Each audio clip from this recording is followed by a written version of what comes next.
Hey everybody, it's me Melanie, and sorry guys, I'm trying to situate the camera so that it doesn't fall again, so.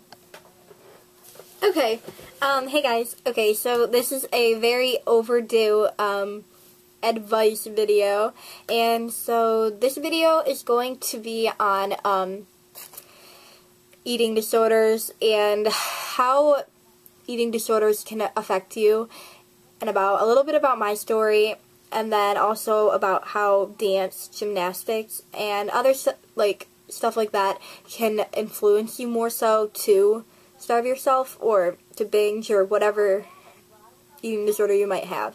So I'm going to start off telling you guys my story. Hey everybody.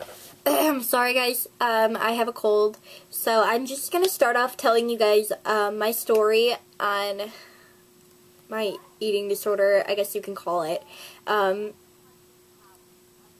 think I would have been more classified as anorexic instead of bulimic because of just my story, the way it was played out. So I guess I'll start off from the beginning.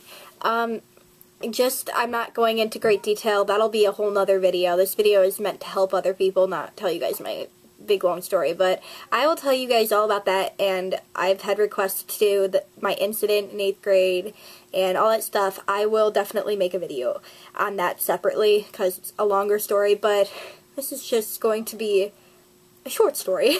So I'm gonna get all up. When I was 10 years old, I started worrying about, technically I was 9 years old starting to worry about weight, but I didn't do anything about it.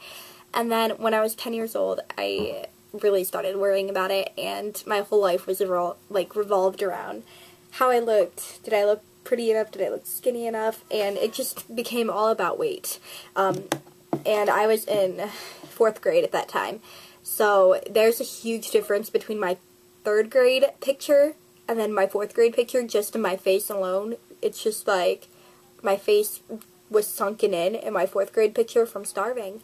And that was the grade I started starving myself, and I was not big or whatever, to begin with. I was a little bit on the chubby side, you know, how all little kids go through that phase though. And so I went through that phase around 8 years old, 9 years old, and I was never happy with myself then, and I just wanted to be really thin, like some of my friends were really thin. And so I started starving myself in 4th grade. And I did get very, very, very thin. That was the grade that started my whole thing, my whole journey, I guess, through it. Like I said, I'm not going to go into great detail, but I starved myself, and in 5th grade, I passed out or whatever, or blacked out, and that's when I decided, okay, this isn't good for me. So, when I was younger, I didn't really think about it as, oh, this is bad for me. I just thought it was a way to lose weight. And so that's what I did. And so then in 5th grade, I noticed it wasn't good for me, and that's the grade my parents found out and everything like that. And so that's the grade that I stopped. And I stopped in that grade, and I just tried to eat healthy and stuff like that. But the thoughts of the eating disorder were always with me, and they always will be. And then in 5th grade, I went through another episode, and I starved myself again, and it's just never ending, and it's just always been a battle throughout my whole life. And so in 8th grade, it came back full force, though. 6th grade was a perfect year, no problems. 7th grade started getting worse. 8th grade, really bad. And then 9th grade, the beginning of 9th grade was really bad. And then, right now, pretty bad. So, I'm struggling to this day. It's something that'll always be with you, and you just kind of have to learn to cope with it, and, learn ways to get the thought out of your mind, and just to tell yourself, no, this is unhealthy thinking. You are beautiful the way you are. And I have to tell myself that bajillion times a day, because always these thoughts are reoccurring, and if you have one, you know what I mean by it never fully goes away. It's always with you, and it's an everyday struggle for the most part. I mean, in 6th grade, I was good that whole year. I never had any problems. I just loved myself, And then in 7th and 8th grade, it just started going bad, especially right after my surgery. Everybody said, oh my god, you're gonna be so thin afterwards and stuff like that. So I felt like I had a standard to like live up to. So I thought I had to be really thin afterwards. So I did. I tried. And so that's a whole nother story though, alone. But let's just say that I've struggled my whole life with one. And so here are some advice and tips on how to get yourself out of thinking that you're bigger than what you really are, or ways to just love yourself for who you are in whatever size you are. Like, you are beautiful in whatever size you are.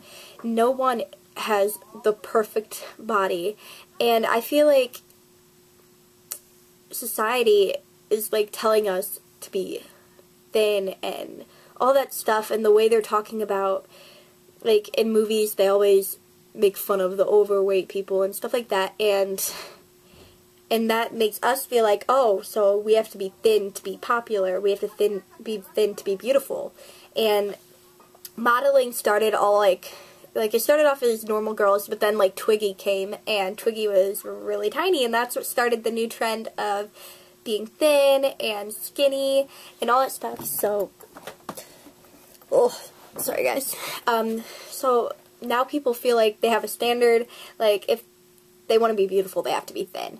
Not everybody feels this way, but this is just what society almost like tells us to be like. And I love Demi Lovato's story. It's really inspiring, and she's definitely a role model to me, just with all the things that she's gone through, and now that she wants to set a good example, and I want to set a good example too. So I think that'll also help me with my recovery, is knowing that I don't want to be another statistic of another girl just slipping away. A lot of my friends right now are struggling with eating disorders.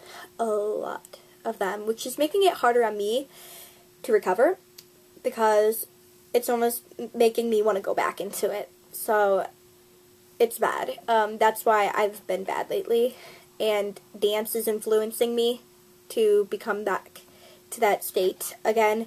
And because our studio is kind of, there's a lot of thin people and a lot of people with eating disorders, and so it kind of makes me want to go back into that, like, because it makes me think, oh, it's okay to starve yourself here, so let's do it.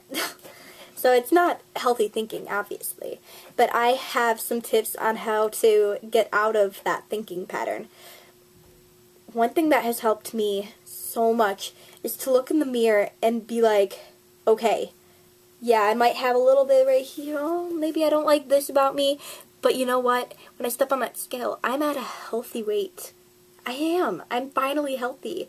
And I don't want to go back down to like 70 pounds or 60 pounds or something like that. Like a crazy number where you can't have energy at all for my height and for my age. I would have like no energy, and I'd be severely underweight again, you know, and I don't want to go through that. And so I try to tell myself how unhealthy it is, and it really is unhealthy. I mean, there's nothing healthy about starving yourself, and there are other ways to lose weight if you wanted to lose like a little bit here and there. The things that I have to tell myself is starving yourself isn't the only way to become in shape, or more in shape, or more fit. You can just start by eating healthy.